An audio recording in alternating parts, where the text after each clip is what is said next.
It took every ounce of my concentration to make it down the icy brick driveway alive.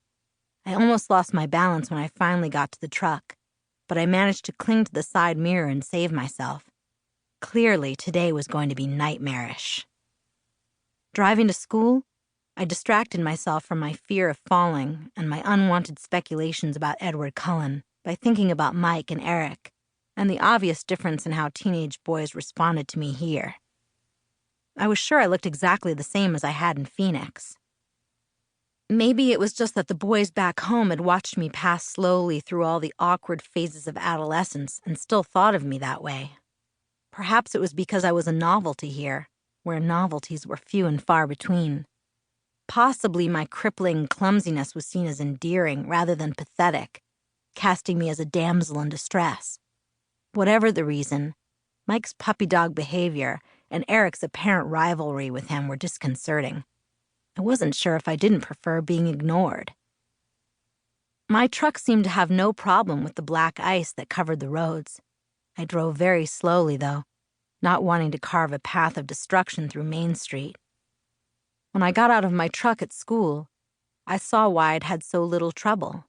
Something silver caught my eye, and I walked to the back of the truck, carefully holding the side for support to examine my tires.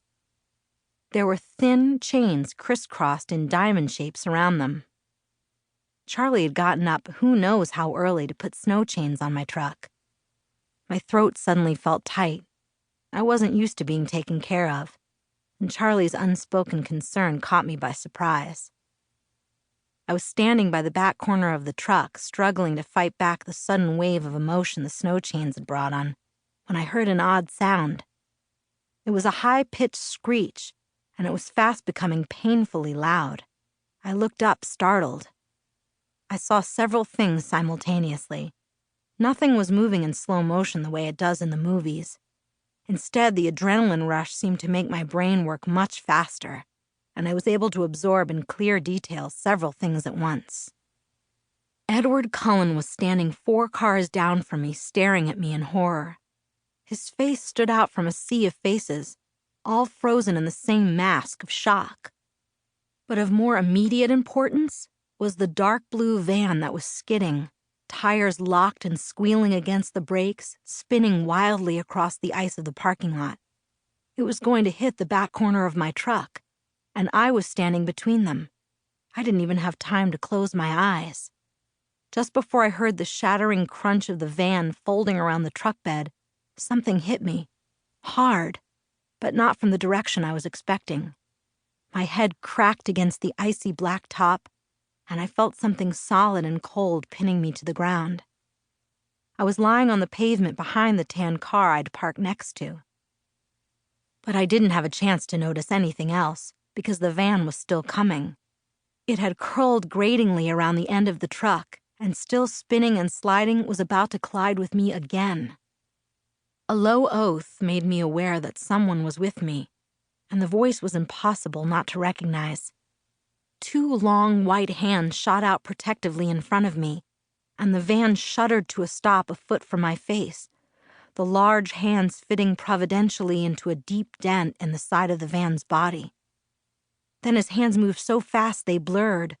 One was suddenly gripping under the body of the van, and something was dragging me, swinging my legs around like a rag doll's till they hit the tire of the tan car. A groaning metallic thud hurt my ears, and the van settled, glass popping, onto the asphalt, exactly where a second ago my legs had been. It was absolutely silent for 1 long second before the screaming began. In the abrupt bedlam, I could hear more than one person shouting my name. But more clearly than all the yelling, I could hear Edward Cullen's low, frantic voice in my ear.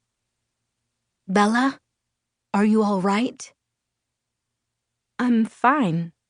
My voice sounded strange. I tried to sit up and realized he was holding me against the side of his body in an iron grasp. "Be careful," he warned as I struggled. "I think you hit your head pretty hard." I became aware of a throbbing ache centered above my left ear. "Ow," I said, surprised. "That's what I thought." His voice amazingly sounded like he was suppressing laughter. How in the... I trailed off, trying to clear my head, get my bearings. How did you get over here so fast? I was standing right next to you, Bella, he said, his tone serious again. I turned to sit up, and this time he let me, releasing his hold around my waist and sliding as far from me as he could in the limited space. I looked at his concerned, innocent expression and was disoriented again by the force of his gold-colored eyes. What was I asking him? And then they found us. A crowd of people with tears streaming down their faces, shouting at each other, shouting at us. Don't move, someone instructed. Get Tyler out of the van, someone else shouted. There was a flurry of activity around us. I tried to get up, but Edward's cold hand pushed my shoulder down. Just stay put for now. But it's cold, I complained. It surprised me when he chuckled under his breath. There was an edge to the sound. You were over there, I suddenly remembered, and his chuckle stopped short. You were by your car. His expression turned hard. No, I wasn't. I saw you.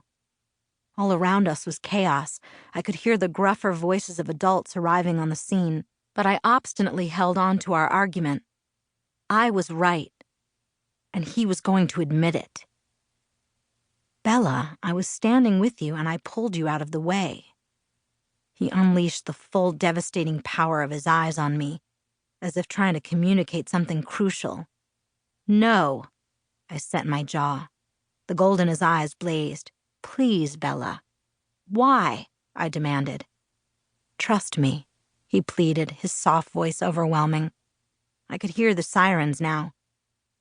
Will you promise to explain everything to me later? Fine, he snapped, abruptly exasperated. Fine, I repeated angrily.